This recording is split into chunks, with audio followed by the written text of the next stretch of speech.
The sound of the wind roared louder than my own scream. The door of the private jet hung wide open, and the clouds rushed past me like angry spirits. My golden dress flapped wildly in the wind, and my braids whipped across my face. My mother's cold eyes stared straight into mine as her right leg pushed against my stomach. "Sign the papers, Rachel," she shouted above the noise. "Sign them and I'll pull you back in." Tears streamed down my face. "No, Mother, I won't give you what belongs to Dad. He trusted me." Her diamond earrings sparkled as she gave one last angry push. I lost balance. The world turned upside down. My scream echoed as I fell backward into the open sky, my necklace flying away with me. The jet grew smaller and smaller above me. The last thing I saw before everything turned white was her face. No regret, just greed. Then everything went silent. People say when your life flashes before your eyes, you remember the moments that shaped you. For me, it wasn't just my life I saw. It was the story of how I ended up hanging between heaven and earth because of the woman who gave me life. It all started 3 months earlier. I was 24 years old, fresh from university, and my father's only child. My father, Rachael Collins, was one of the most successful businessmen in Africa.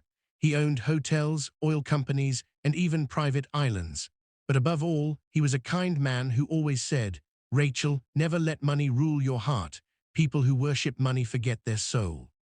My mother, on the other hand, loved wealth more than anything. She was beautiful, elegant, and always wore gold from head to toe. But behind her sweet smile was a woman who could turn the sun into ice if it meant getting what she wanted. When my father was alive, they fought almost every night. I remember him saying one night, "Gloria, you've changed. This money has poisoned your heart." And she replied, "Don't blame me, Richard. You made me taste luxury, now you want me to forget it." 2 weeks later, my father fell mysteriously ill. He became weak overnight, and within a month, he was gone. That day still burns in my heart. The house was filled with mourners, yet my mother sat silently, her eyes hidden behind dark sunglasses. No tears, no emotion, just silence. After the burial, the lawyer invited us to his office for the reading of my father's will. I still remember his words clearly. According to Mr. Rachael Collins' last wishes, all his properties, businesses, and accounts shall be transferred to his daughter, Rachael Collins, until she turns 30 years old. The room went quiet. My mother's hand froze on her gold purse. Her face changed. "Everything?" she asked sharply. The lawyer nodded. "Yes, ma'am, everything, until Rachel turns 30. That was the day my mother stopped being my mother. At first, she tried to be nice. She cooked for me, smiled at me, and called me my darling girl. I thought grief had softened her heart. But one night, I overheard her whispering on the phone. Yes, I'll get her to sign the transfer papers. She's too naive to understand what's going on." My heart stopped. I crept back to my room and cried all night. From that day, I started noticing her every move. Strange visitors came to the house, men in suits, speaking in low tones. She kept locking doors, hiding documents, and whispering on the phone. One morning, she walked into my room holding a stack of papers. "Rachel, sweetheart," she said sweetly, "your father's businesses need maintenance. You're too young to handle all this. Let me manage them for you until you're older." I looked at her. "What kind of papers are those?" She smiled. "Just small transfer forms, nothing serious. You just have to sign here." I looked down. The papers were titled Property Transfer Agreement. My chest tightened. "Mother, Dad trusted me with these properties. I can't sign them away." Her smile faded. "Rachel," she said coldly, "you're making a mistake. I'm not signing." She sighed deeply, then stormed out of my room, slamming the door so hard that the walls shook. From that day, she changed completely. The sweet voice became sharp, the warm looks became icy. She stopped talking to me, stopped eating with me, and started traveling secretly. 2 months later, she called me one morning. "Rachel, get dressed," she said calmly. We're going on a short trip. Her voice was calm, too calm. We drove to the airport in silence. A white private jet waited for us. I thought maybe she wanted to talk or reconcile. I was wrong. Once we were in the air, she turned to me with a strange smile. Do you know what your father's businesses are worth? I shook my head. No, and I don't care. I just want peace. Peace, she laughed bitterly. Peace doesn't pay bills. Peace doesn't buy jets or diamonds. Rachel, don't be stupid like your father. She reached into her purse and pulled out a golden pen and those same transfer papers. Sign these, she said, pushing them toward me. Right now. No, I said softly. I told you I won't sign. Her smile disappeared. She called the pilot. Open the door, she said coldly. The man hesitated. Madam, it's dangerous. Do it, she screamed. And that's when the door opened. The sound of the wind filled the cabin. My heart pounded. I couldn't believe this was happening. Mother, what are you doing? I cried. Her eyes burned like fire. You think you can betray me? You think you can keep what I built with your father? I'm your daughter, I shouted. And I'm your mother, she hissed, which means I gave you life and I can take it back. Before I could say another word, she raised her leg. And that's when it happened. I felt the push, the wind, and the fall. The world turned white as the clouds swallowed me. Before we continue, if you enjoyed this first part of the story, make sure you like, comment, share, and subscribe to Dolly P Stories so you don't miss our next interesting stories. The rush of wind filled my ears until it became a scream that belonged to the sky itself. My heart pounded so hard it felt like it might burst out of my chest. My eyes were squeezed shut, and I could feel the cold air slapping against my face as I kept falling and falling. I thought it was the end. I thought I would never open my eyes again. But suddenly, I felt something yank me hard from behind. My dress caught on something sharp. I looked down and saw the world spinning below me, rivers, trees, tiny houses far, far away. My dress had hooked onto a piece of metal at the edge of the jet's door as I fell. I was hanging halfway out of the sky, my body swinging like a flag. Mother, I screamed, help me. But my mother didn't move. She just stared down at me, her eyes wide, not with fear, but with anger. Her lips trembled. For a moment, I saw something like regret in her eyes, but it vanished as quickly as it came. Rachel, she shouted over the wind, you brought this on yourself. Then she reached for her foot and started kicking the edge of my dress to loosen it. Please, I cried, tears streaming down my face. Please, I'm your daughter. But she didn't stop. The sound of tearing fabric filled the air. I could feel the threads snapping one by one. My fingers clawed at the metal as I fought to hold on. My whole body shook. Then a sudden voice came from inside the jet, the pilot's voice. Madam, stop, you'll kill her.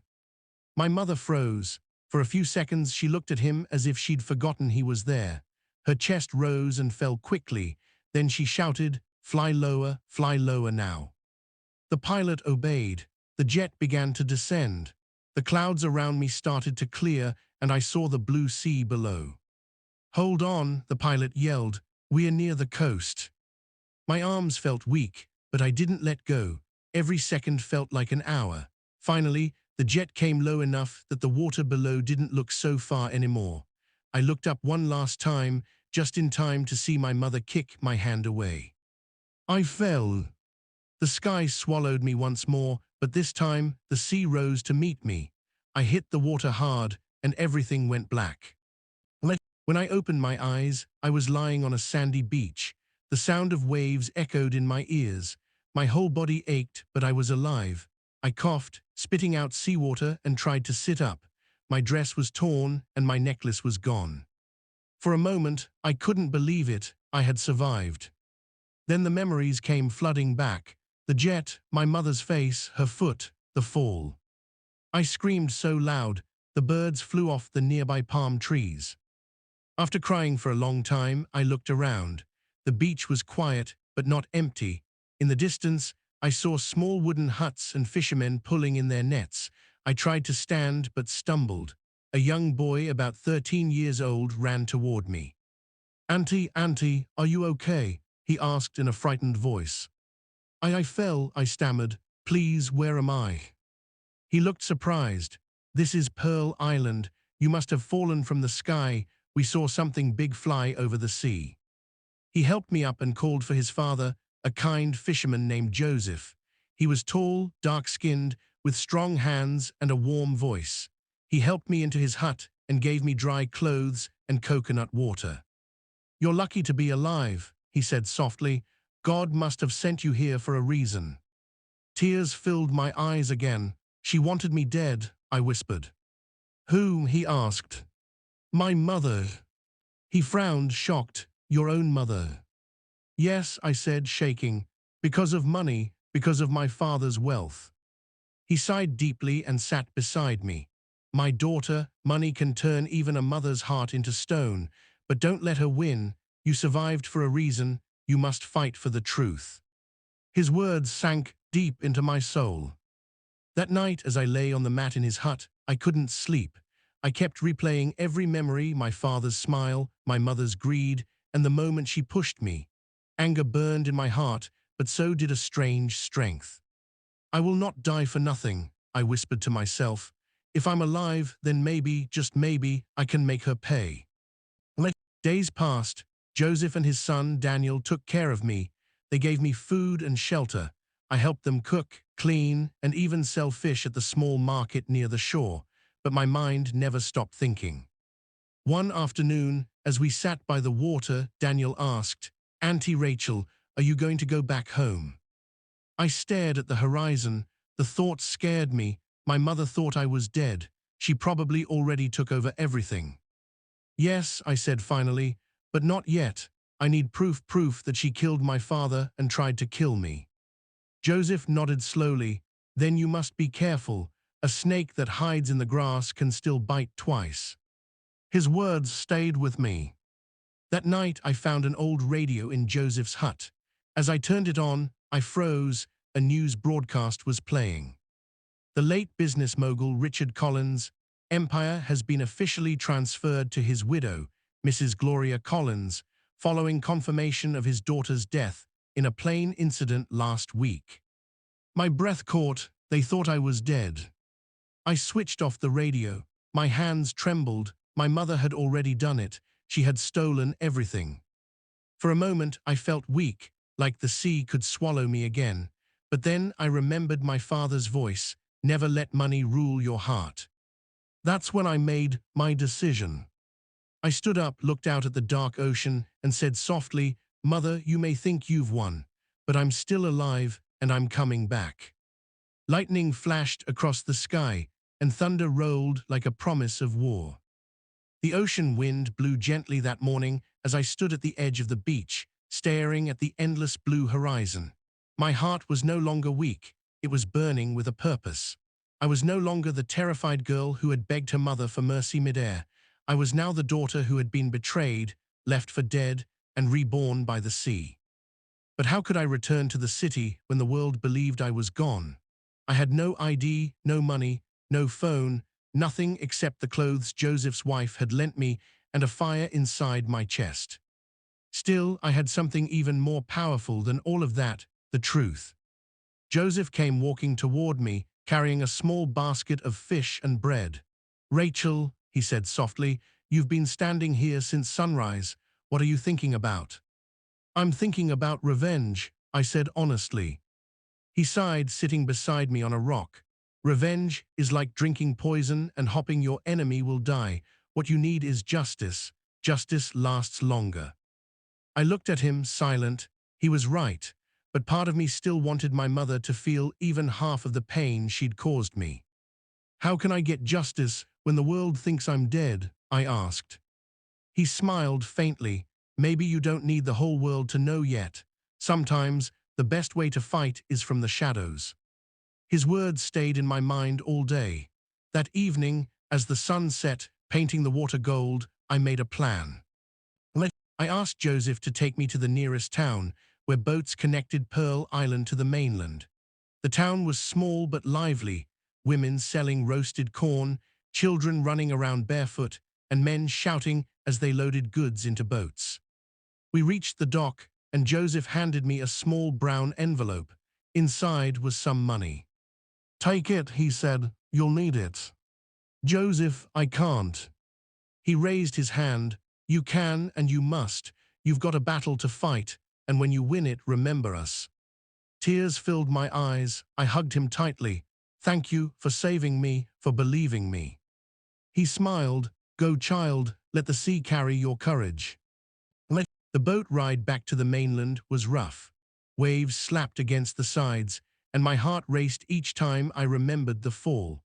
But when I finally saw the city skyline in the distance, I felt something awaken inside me, the feeling of unfinished destiny. When I arrived at the port, I wrapped a scarf around my head to disguise myself. The news said I was dead. I had to keep it that way for now. I walked for hours until I reached the edge of the city. The air smelled different here, expensive perfumes, gasoline, and secrets. The streets buzzed with life.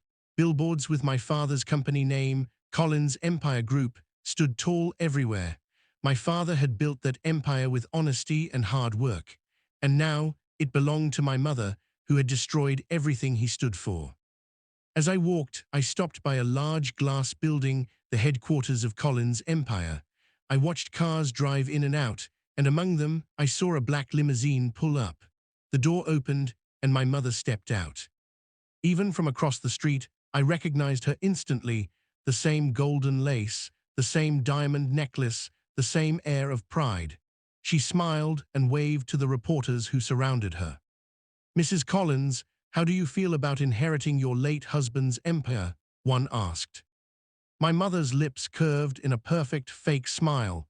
"It is a painful blessing," she said smoothly. "I only hope to continue my husband's legacy." My fists clenched. Painful blessing, she had killed him, and then tried to kill me. I turned away quickly before she could notice me. I needed information. I needed proof. That's when I saw him, Michael. Michael had been my father's personal lawyer. He was tall, calm, and always wore glasses. He had been like an uncle to me growing up. If anyone knew what really happened after my father's death, it would be him. But I couldn't just walk up to him. He too believed I was dead. So I followed him. He entered a coffee shop a few streets away. I waited until he sat down and then slipped inside quietly, covering my face with my scarf. I ordered a drink and sat 2 tables away. My heart was pounding so hard it was hard to think. He was reading a newspaper. Then I saw my picture, my face, on the front page. The headline read, "Tragic death of Rachael Collins, confirmed. Daughter of billionaire falls from private jet." My stomach turned. Michael sighed heavily and whispered, "Poor girl, she didn't deserve that." I took a deep breath, stood up, and walked toward him. My hands shook as I reached his table. "Michael," I said softly. He looked up, confused. "Yes, do I know?" Then he froze, his eyes widened behind his glasses. "Rachael." I nodded, my voice trembling. "I'm alive." He stood up so quickly that his coffee spilled. "Rachael, this is impossible. The reports, your mother, everyone said." "She lied," I said firmly. "She pushed me out of the jet. She wanted me dead because I refused to sign the transfer papers." Michael looked around nervously, then whispered, "Sit down, quickly." I sat, he rubbed his face, shaking his head. "Rachael, listen. If what you're saying is true, then you're in danger. Your mother controls everything, the lawyers, the police, even the board members. If she finds out you're alive." "She won't," I interrupted. "Not until I'm ready." He leaned closer. "What do you want from me?" "I want proof," I said. "Proof that my father's death wasn't natural, and proof that my mother forced those property papers through fraud." Michael stared at me for a long time. Then he sighed. "Your father's will, there was a second version, one he signed before he died. It was meant for you, not your mother, but it disappeared the day after he passed." I froze. "Disappeared?" He nodded, "And only one person had access to his office that day, your mother." A cold chill ran down my spine. Michael, can you help me find it? I asked. He hesitated. It's risky. If she finds out, she'll come after both of us. She already tried to kill me, I said. What more can she do? He looked into my eyes, the eyes of the girl he once knew, and nodded slowly. All right, Rachel, tomorrow night. Meet me at Collins Tower after midnight. We'll start there. I exhaled with relief. For the first time since that terrible day, I felt a spark of hope. As I left the coffee shop, the streetlights flickered and thunder rumbled in the distance. I wrapped my scarf tighter around my head and whispered, "This time, Mother, the hunter will become the hunted." But what I didn't know, as I disappeared into the dark street, was that one of my mother's bodyguards had seen me through the glass window. He was already on the phone, whispering into his earpiece. "Madam, you're not going to believe this. Your daughter is alive." Midnight crept slowly across the city, draping everything in silence and shadows. Collins Tower stood tall in the heart of the business district, a massive glass skyscraper that shimmered like a blade under the moonlight.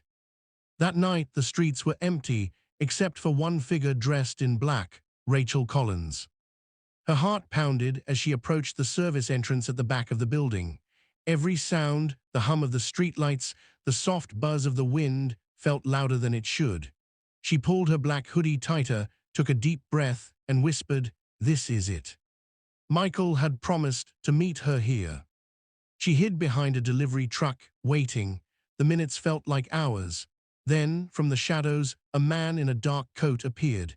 His face was half covered by the brim of his hat, but his voice was familiar.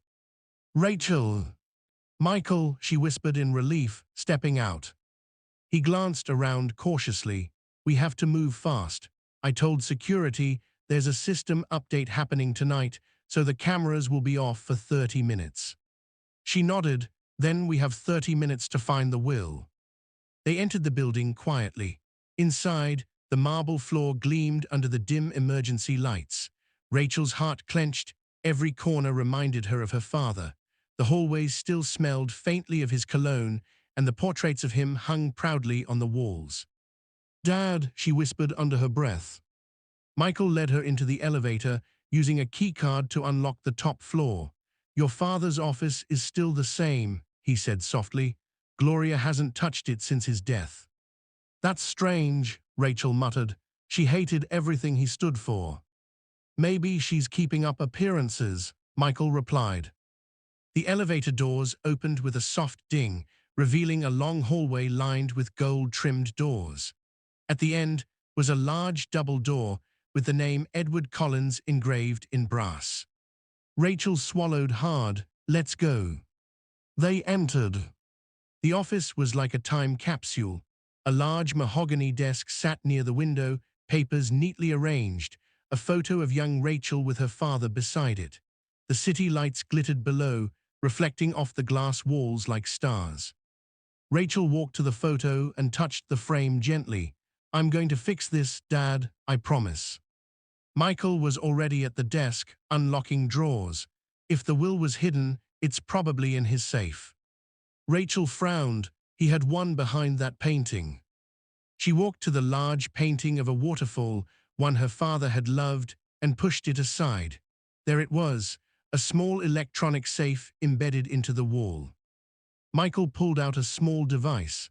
"Luckily, I still have access codes from when I worked here." He pressed a few buttons, and the safe beeped softly before opening with a click. Inside were stacks of old documents, a few gold bars, and one brown envelope marked "Private, for Rachel only." Rachel's breath caught. "That's it." She reached for the envelope with trembling hands and slowly opened it. Inside was a neatly folded letter and an official will document. She read aloud. "To my beloved daughter, Rachael Collins, if you are reading this, it means something has gone wrong. I have rewritten my will to ensure that the Collins empire remains in your hands, not Gloria's. I fear she has been deceiving me. Protect yourself and never sign anything under pressure. Love, Dad." Rachel's eyes filled with tears. He knew she was planning something. Michael nodded grimly. "This document changes everything. Once we make this public, Gloria loses everything, the money, the properties, even her position as CEO. Rachel took a deep breath. Then we go to the media tomorrow, we show them the truth. But just as she folded the document, a faint click echoed from behind. Michael froze. Rachel turned slowly. The double doors of the office were open, and standing there was Gloria Collins, her mother, wearing a long golden robe and a cold, dangerous smile. "Well, well," Gloria said softly, stepping inside. "The dead has risen." Rachel's heart dropped. "Mother." Gloria's eyes glimmered like fire. "I should have known the sea couldn't swallow my blood, but I didn't expect you to be foolish enough to walk right back into my building." Michael stepped protectively in front of Rachel. "Gloria, stop this madness. The truth is out. We have the will." Gloria's lips twitched into a cruel smile. "You think one piece of paper will save her? You forget who controls the courts, the police, the media, everything." She snapped her fingers. Two large men in black suits entered the office, her private bodyguards. One of them carried a pistol. Rachel's pulse quickened. "Mom, you've gone too far. Dad loved you. How could you betray him like this?" Gloria laughed, the sound sharp and bitter. "Love doesn't build empires, my dear. Power does. Your father was weak, and you're just like him." Michael whispered, "Rachel, run." But before Rachel could move, one of the bodyguards lunged toward her. Michael shoved her aside, struggling with the guard as papers flew everywhere. The sound of breaking glass filled the room. Rachel grabbed the will and ran toward the elevator, but Gloria shouted, "Stop her." The second bodyguard chased after her, his footsteps heavy. Rachel sprinted down the hallway, clutching the brown envelope against her chest.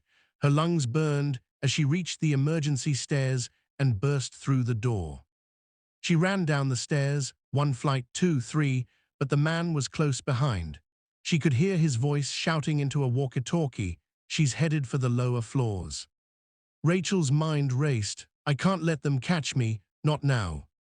She pushed through another door and found herself in the building's underground parking lot. The place was dark, empty, and filled with echoes. She ducked behind a car, breathing hard. Then headlights. A car engine roared to life on the far end. A black SUV began rolling slowly toward her. She recognized the driver instantly, Gloria. The SUV stopped a few meters away. The tinted window rolled down. Gloria's voice was calm but icy.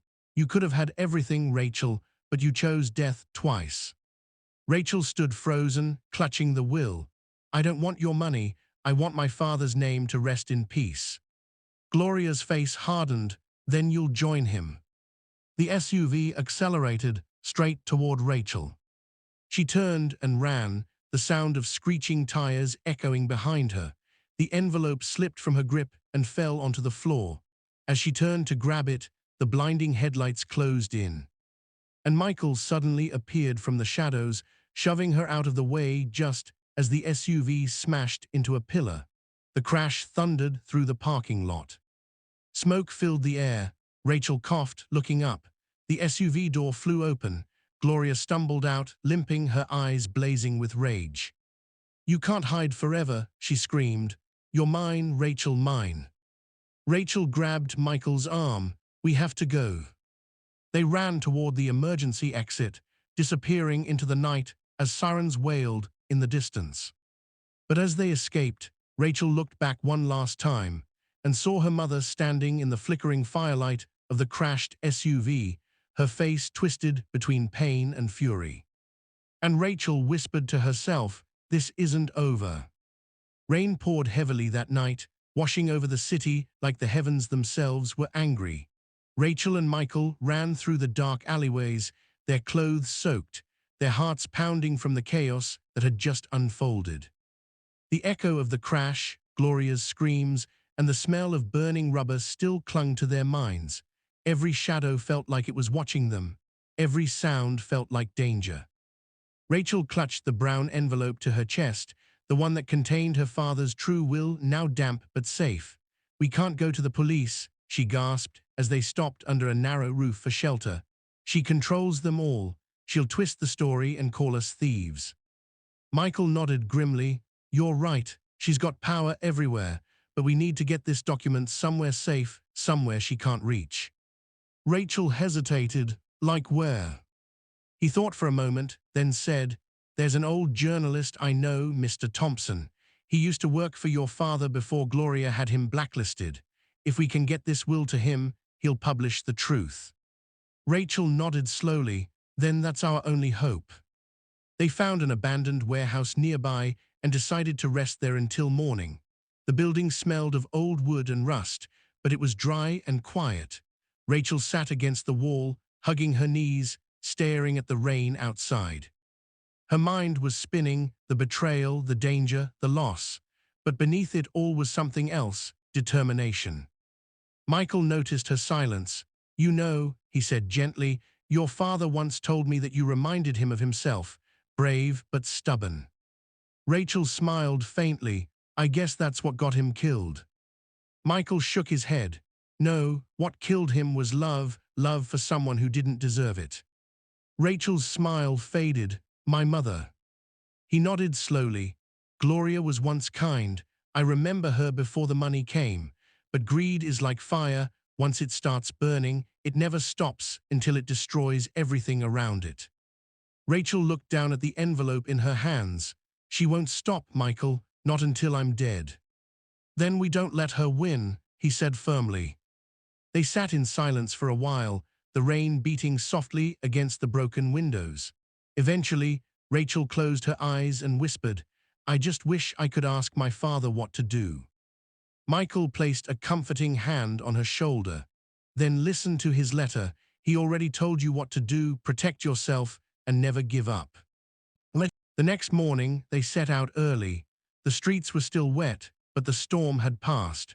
Mr. Thompson's office was at the edge of the city in an old building near the docks. Rachel kept her hood up as they moved through the crowd. Every few steps, she glanced behind her. Do you think she's looking for us? Michael sighed. Gloria doesn't stop. By now, she probably has your face on every camera in the city. Rachel's stomach twisted with fear. Then we have to hurry. When they reached the docks, a group of men were unloading boxes from a truck. Among them stood an older man with silver hair and glasses, Mr. Thompson. He looked surprised when he saw Michael. Michael, my boy, I thought you were gone, the man said, wiping his hands. And who's this young lady? Michael leaned closer. Sir, this is Rachael Collins, Edward's daughter. The old man's face froze. Edward's daughter, but she's not dead, Rachel interrupted softly, and I need your help. Mr. Thompson stared at her for a long moment, then nodded. Come inside. The inside of his small office was cluttered with newspapers, typewriters, and old photos. Rachel handed him the envelope. He opened it carefully, scanning through the letter and the will. My God, he murmured, this changes everything. Your father left everything to you. If this goes public, Gloria's empire collapses. That's what I want, Rachel said firmly. I don't care about the money, I just want the truth out. Mr. Thompson nodded slowly. Then we'll publish it, but you have to be careful. Once she knows I have this, she'll come after me too. Rachel's eyes hardened. I'll protect you, I'm done running. As they spoke, Michael's phone buzzed. He looked at the screen and frowned. Rachel, we need to go now. She blinked. Why? He turned the phone toward her. A news alert flashed across the screen. Breaking news. Fugitive Rachael Collins wanted for attempted murder of businesswoman Gloria Collins after violent crash at Collins Tower. Rachel's blood ran cold. She's blamming me. Mr. Thompson clenched his jaw. She's faster than I thought. We have to act before her lies spread. But before they could move, the sound of screeching tires echoed outside. Michael rushed to the window and cursed under his breath. She found us. Outside, 3 black SUVs had surrounded the building. Men in dark suits poured out, holding guns and radios. Rachel's heart raced. What do we do? Mr. Thompson's voice was steady. There's a back door through the printing room. Go now, I'll hold them off. Rachel grabbed his arm. No, I can't leave you. Go, he barked, pushing her toward the hallway. This is bigger than all of us. Save your father's truth. Tears filled her eyes, but she obeyed. She and Michael sprinted through the back corridors, papers flying as gunshots echoed from the front office. Rachel stumbled, but kept going. We can't let them take the will. Michael grabbed her hand. We won't. They burst through the back door into the rain-soaked docks. The smell of the ocean hit their faces as they ran toward a small fishing boat tied to the pier. Michael started the engine while Rachel ducked low, clutching the envelope to her chest again. From behind, the guards appeared, shouting and firing. Bullets hit the wooden posts around them, sending splinters flying. Go, Michael, go, Rachel screamed. The boat roared to life, pulling away from the dock, just as one of the SUVs burst through the fence, crashing into the water. As they sped away, Rachel turned back to see the men growing smaller behind them. But among them stood Gloria Collins, drenched by the rain, her golden robe soaked and her eyes full of fury. She shouted something Rachel couldn't hear, but her lips were clear. You can't escape me, Rachel. Rachel's voice trembled as she whispered to herself, maybe not, Mother, but you'll never escape the truth. Lightning flashed again across the sky, and this time it felt like the heavens themselves were watching the war between mother and daughter unfold. The storm had quieted, but the sea was still restless. Waves slapped hard against the small boat as it sped through the dark waters. Rachel clung tightly to the side, her wet hair whipping against her face, her heart beating like a drum. Beside her, Michael gripped the steering wheel, his knuckles white. We need to get out of sight, he shouted over the roar of the wind. Gloria will have every port and checkpoint under watch by morning. Rachel nodded, shivering.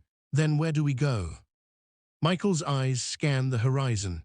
There's an old island about 15 miles east, Paradise Point. It's mostly abandoned now. We can hide there and contact Thompson's friend from the news network. Rachel frowned. You mean someone else from the press? Yes, Michael replied. Someone who isn't scared of Gloria. Rachel looked down at the brown envelope, the will that could end her mother's empire, now sealed safely inside a plastic bag. Then that's where we'll start again, she whispered. By dawn, the boat reached the island.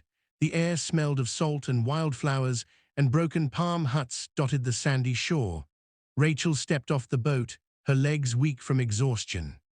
She walked up the beach slowly, feeling the sun's first light warm her face. For a moment, it was peaceful, too peaceful.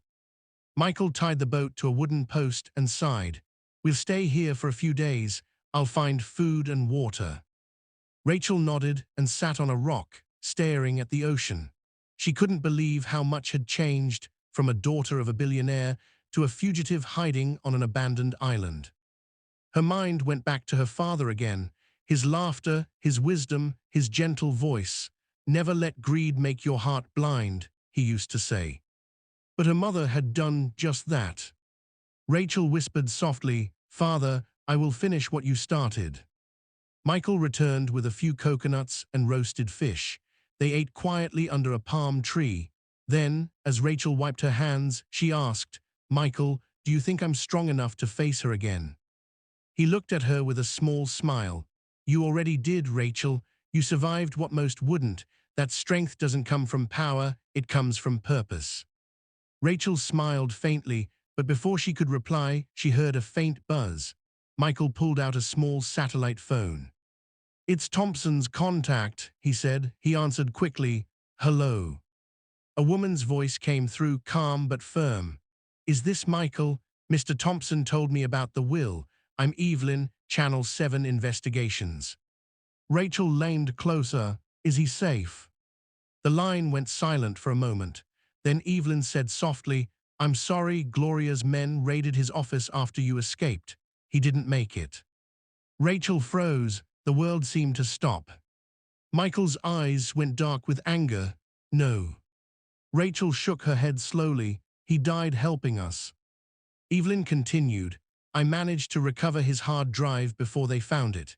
It has audio recordings, conversations between Gloria and one of her lawyers, proof that she tampered with Edward Collins' death certificate and bribed judges to change the will. Rachel's heart leaped. Then we can expose her. Yes, Evelyn said, but we must meet in person. I can't send this online. She has people watching everything. Meet me at Cape Haven tomorrow night by the Lighthouse. Michael agreed. We'll be there. The line went dead. Rachel stared at the ocean again, determination burning in her eyes. Gloria thinks she's untouchable, but tomorrow we end it. The next night, Rachel and Michael arrived at Cape Haven, a lonely coastal town known for its lighthouse that watched over the sea. The air was cold and damp. They parked their small rented car near the rocks and waited. In the distance, the lighthouse beam swept slowly across the dark waves. She should be here soon, Michael murmured. Rachel nodded, clutching the brown envelope. Every part of her body was tense. Every second felt like it was dragging. Then headlights appeared. A black sedan rolled up the narrow dirt path and stopped. A woman stepped out, tall, light-skinned, wearing a long grey coat. She carried a brown bag under her arm. Evelyn, Rachel asked. The woman smiled faintly. Yes, and you must be Rachel. You look just like your father. Rachel blinked back tears. You knew him. I met him once, Evelyn said. He believed in truth, something that's hard to find these days. She reached into her bag and pulled out a small flash drive. This contains the evidence we need. Once we go public, Gloria Collins will have nowhere to hide. Rachel took it with trembling hands. Thank you. But before anyone could say another word, a gunshot cracked through the night. Bang! Evelyn gasped, clutching her shoulder as blood spread through her coat. She fell to her knees. Rachel screamed, Evelyn. Michael spun around, pulling Rachel behind the car. From the darkness, figures appeared, armed men in suits, moving fast and silent. Gloria's men, Michael shouted. Rachel's heart pounded wildly. No, how did they find us? Evelyn groaned weakly. She traced my call. Another shot shattered the car window. Rachel ducked, covering her ears. The brown envelope slipped from her grasp and landed in the dirt. Michael grabbed her hand. We have to get to the lighthouse. They ran, bullets flying around them, sparks lighting up the night. The path was steep, muddy, and slippery. Rachel could barely breathe as they climbed.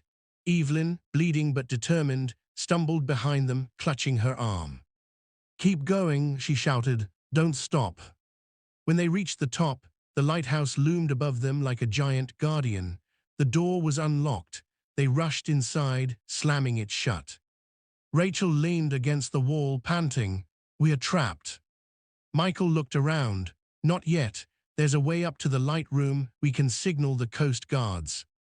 They climbed the spiral stairs as footsteps and voices echoed below. The attackers had entered. Rachel could hear her mother's voice, calm, cold, cruel. Rachel, Gloria called out, her tone echoing through the tower. You've caused me enough embarrassment. Let's end this like mother and daughter should. Rachel froze. She's here. Michael's face darkened. Then it ends tonight. They reached the top, bursting into the glass chamber where the huge light turned slowly, shining far across the sea.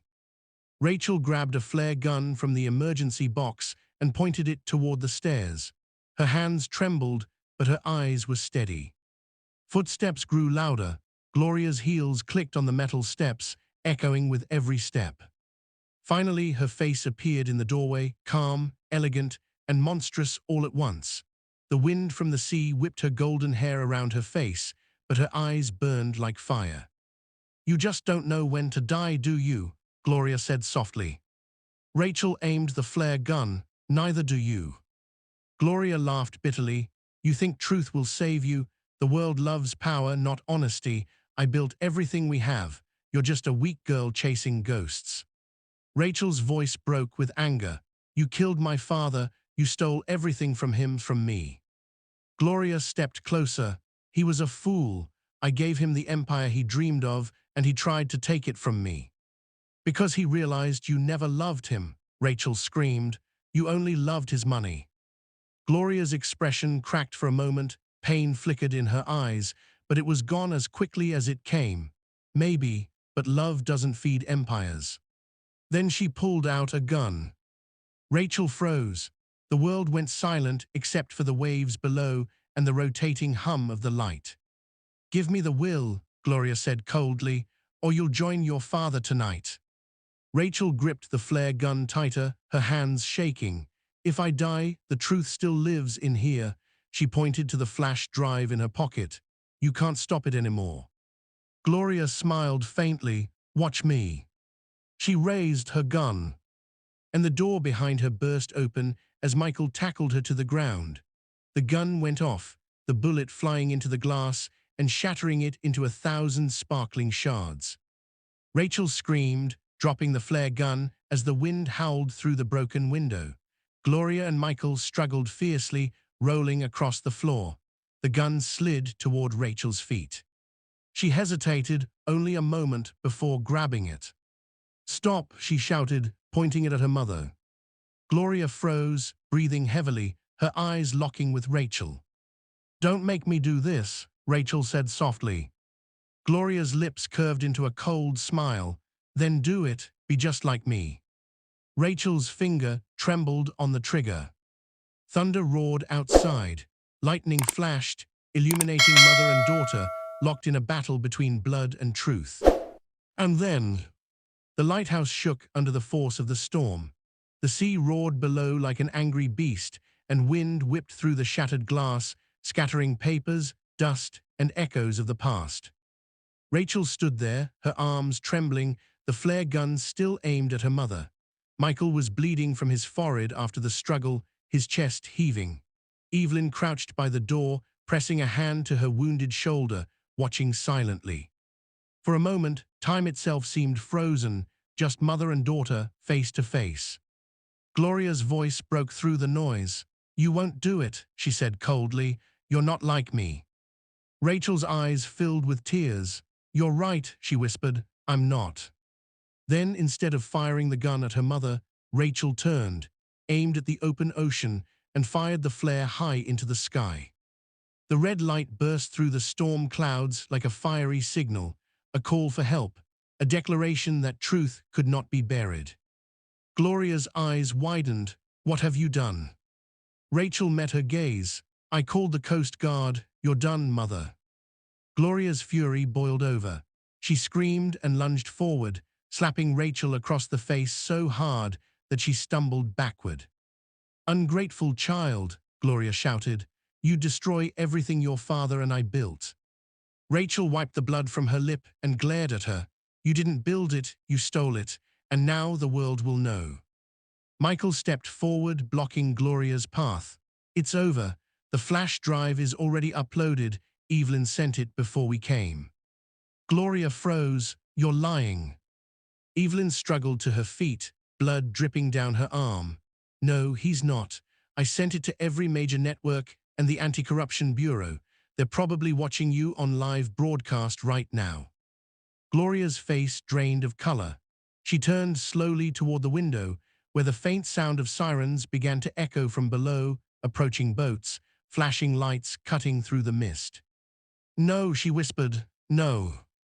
Rachel stepped closer. This ends here, mother. No more lies, no more pain. But Gloria wasn't done yet. In one last desperate move, she snatched up the handgun lying on the floor and aimed it at Rachel's chest. I gave you life, she screamed, and I'll take it if I have to. Before she could pull the trigger, Michael tackled her again. The gun went off, bang, and a sharp cry followed. The two of them crashed through the broken railing. Michael managed to grab the edge of the platform, hanging on with one arm. Gloria dangled from his other hand, her eyes wild with panic. Michael, Rachel screamed, rushing forward. She grabbed his arm, trying to pull him up. Gloria's grip was slipping. The waves below were a furious whirlpool, waiting to swallow her whole. Rachel, help me, Gloria begged, tears finally streaming down her face. Please, I'm your mother. Rachel hesitated. For a second, She saw the woman who once tucked her into bed, who smiled at her father's birthday parties, who laughed as they drove together years ago before greed consumed her. But then she remembered the bridge, the cold push, the betrayal. Rachel's voice broke. You stopped being my mother the day you tried to kill me. Gloria's grip slipped, and she plunged into the raging sea below. The sound of her scream was lost in the thunder. Rachel and Michael fell backward onto the floor, gasping for air. Rachel stared down through the shattered glass, her tears mixing with the rain. Michael coughed, "She's gone." Rachel nodded weakly. Maybe now she'll finally face the truth. Moments later, Coast Guard officers burst through the door. Evelyn waved her hand weakly, showing her badge. "They're with me." Rachel collapsed against the wall, her body shaking. The flashing red light from the flare reflected off her tear-streaked face. She had survived again, but this time it truly felt like the end. 3 months later, the golden sun rose over Lagos Island, casting light on a peaceful morning. The Collins mansion, once filled with secrets and shadows, now stood under new ownership. Reporters had swarmed the property for weeks as Gloria's crimes made headlines across Africa. Business tycoon Gloria Collins found dead after scandal expose. Daughter survives attempted murder, uncovers billion-dollar fraud. Rachel sat in a quiet garden by the sea, wearing a white dress. She looked stronger now, healed, calm, and radiant. A small gravestone stood before her. Edward Collins, 1959–2025. A man of honor, truth never dies. Michael approached, holding 2 cups of coffee. "The board officially reinstated your father's foundation," he said with a smile. "You're the new chairwoman." Rachel smiled softly, not for wealth, but for justice. That's what he wanted. He nodded, and Evelyn's documentary aired last week. It hit over 10 million views. Rachel laughed lightly. Maybe people still care about the truth after all. They stood in silence for a while, watching the waves. The same sea that had tried to take her, the same sea that had ended her mother. Finally, Rachel whispered, "Father, I did it. Your legacy lives on." Michael placed his hand gently on her shoulder. "And now, so do you." She looked up at him, smiling through tears. "It's over." If you were in Rachel's shoes, would you have saved her mother? Comment "Justice for Rachel" if you believe truth always wins. Don't forget to like, subscribe to Dolly P Stories, and turn on the bell for more powerful African folktale stories.